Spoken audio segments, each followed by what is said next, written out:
Hello guys, today we continue the mini-series that I started yesterday about freelancing. This is 5 random videos from my course about freelancing, and today's topic is about pricing. So here's the video how to price your services, which I publish here on YouTube, but if you want the full course, almost 2 hours, the link will be in the description below.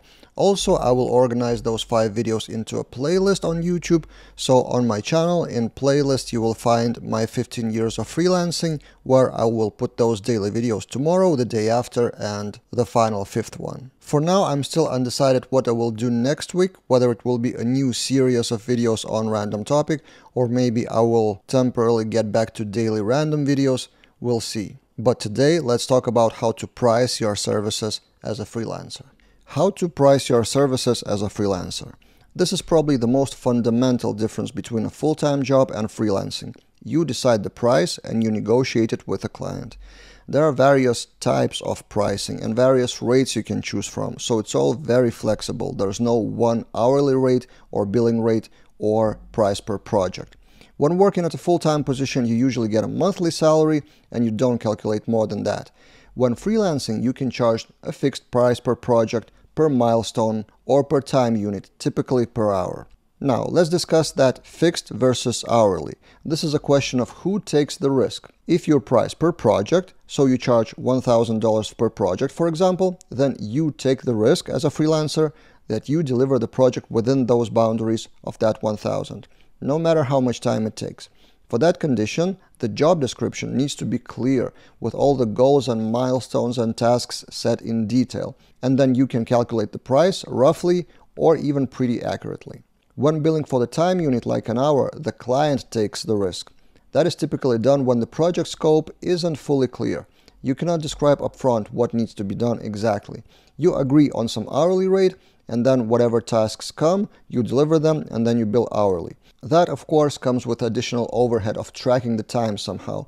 There are automated tools for that, but they don't protect from philosophical discussion, so to speak, about whether all hours should be billable or not. Be prepared to answer if the client asks such questions. You can use different types of pricing for different clients. For some clients, you can charge per project if it has a clear job description. For others, you can use hourly rate.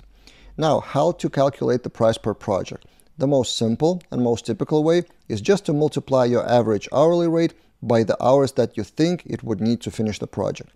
But there's another popular way which requires a lot of negotiation skills, but maybe more beneficial. It's called value-based pricing.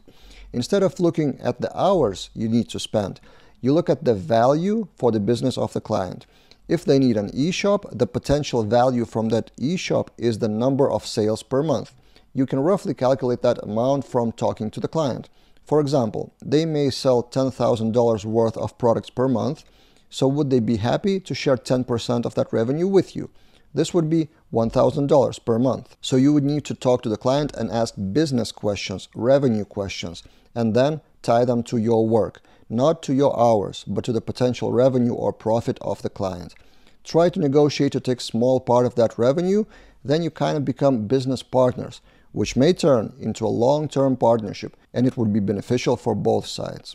As I said, this approach is much more difficult, so you're getting way out of your comfort zone of just being a developer. You need to become a business partner. You have to gain or already have the trust of the client who would open up the details of their business to you and would agree to take you as a partner instead of a developer.